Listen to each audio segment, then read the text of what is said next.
ఏదైతే ఈ ఘటన మల్కాజ్గిరిలో జరిగింది కదా, ఈ ఘటన జరిగిన ఇక్కడ ఉన్న అధికారులు ఎందుకు స్పందించట్లేదు అంటారు? మరి అధికారులు ఎందుకు స్పందించలేండి? స్పందించారు అంటే డిపార్ట్మెంట్ ఒక్కటి స్పందించిందండి. ఇక్కడ స్థానికంగా ఉన్న ఆర్డీఓ గారు రాలే, కలెక్టర్ రాలే. చెప్పినాం మేము సంబంధిత అధికారులు రావాలి, ఈ విధంగా జరిగింది, సంప్రోక్షణ చేయండి అయ్యా.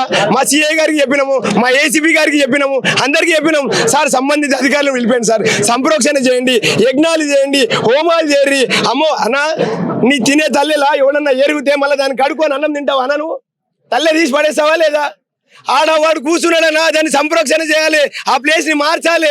ఏదైతే పెట్టిండో వాడు మనము అమ్మవారికి ప్రసాదం పెడతాం, మనం అమ్మవారికి బోనం ఎక్కిస్తాము. దాన్ని ఎవరు కడిగిరు? జిహెచ్ఎంసీలు కడగలే, ఎంఆర్ఓ ఆర్డీఓ వాళ్ళు వచ్చేసేసి జిహెచ్ఎంసీ అధికారులతో మిగతా వాళ్ళని చేయలే, మళ్ళీ మనమే చేసుకున్నామట. ఇందులో వేసుకున్నారు. ఒక ఎమ్మెల్యే వస్తేనో ఎంపీ వస్తేనో జిహెచ్ఎంసీ అధికారులు రోడ్లు ఊపుతారు. ఈరోజు గుడిలో ఈ విధంగా జరిగితే ఏ అధికారి ముందుకు రాలే.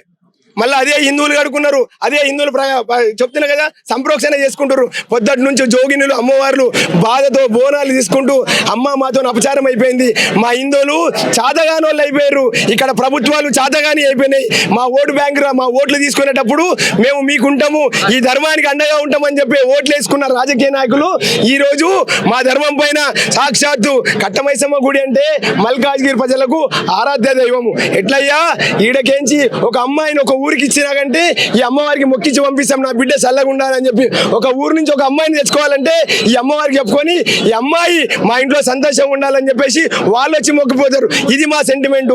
ఈడ ఈ కట్టమైసమ్మ అమ్మవారు కాదు, మా ఇంటి ఆడవిల్లలేక పూజించుకుంటాం. ఆడనే ఈ రోజు దినము మలమూత్రాలతో వాడు అపవిత్రం చేసిండని చెప్పేసి 3 రోజుల నుంచి మాట్లాడుతుంటే ఇప్పటికి కూడా ప్రభుత్వ అధికారులు పట్టించుకోకపోవడము గమనార్థం. ఎవరు నిర్లక్ష్యం అయి ఉండొచ్చు ఇలాంటి ఘటన జరగడానికి? ఎప్పుడైనా ఎవరు నిర్లక్ష్యం అంటే ఇప్పుడు ఏదున్నా అని లాండ్ ఆడారు. ఇప్పుడు రేవంత్ రెడ్డి గారికి చెప్పాలి, ఎందుకంటే ఇప్పుడు కమిషనర్ గారు పనిచేస్తున్నారు. వాళ్ళకి ఆదేశాలు ఇచ్చేది ఎవరు? హోమ్ మినిస్టర్ ఉండాలి. హోమ్ మినిస్టర్ మాట్లాడతలేడు, హోమ్ మినిస్టర్ లేనేలేడు కదా. హోమ్ మినిస్టర్ బాధ్యత రేవంత్ రెడ్డి గారిదే ఉంది, ఆ బాధ్యత రేవంత్ రెడ్డిదే కదా. కమిషనర్ గారు చెప్పింది మేము చెప్పినాం, తీసుకుపోయిండు, అరెస్ట్ చేసిండు, జైల్లో పెట్టిండు, అయిపోయింది. పోలీసు వాళ్ళకి చెప్పినాం, అయిపోయింది. ఇప్పుడు ఇంటెలిజెన్స్ డిపార్ట్మెంట్ ఉంది, ఇవన్నీ ఒక గొడుగు కింద పనిచేయాలి కదండి. ఇంటెలిజెన్స్ డిపార్ట్మెంట్స్, ఎస్బీ కానీ ఇవన్నీ ఒకటి. ఎందుకంటే ఎవరెవరో సూరి రాసినప్పుడు బయట దేశాలలో ఎస్ఐఆర్ నడుస్తుంది అంటే ఎవరెవరైతే ఆధార్ కార్డులు ఉన్నాయి, ఎవరైతే ఉన్నాయి నడుస్తున్నాయి. వాళ్ళు ఈ రోజున అక్కడి నుంచి అక్కడ నడుస్తుందని చెప్పి ఇక్కడ వచ్చిరేమో అని చెప్పి అనుమానాలు వస్తున్నాయి మాకు. దాన్ని చూసుకునే బాధ్యత ఎవరిది బాధ్యత? రాష్ట్ర ప్రభుత్వందే కదా.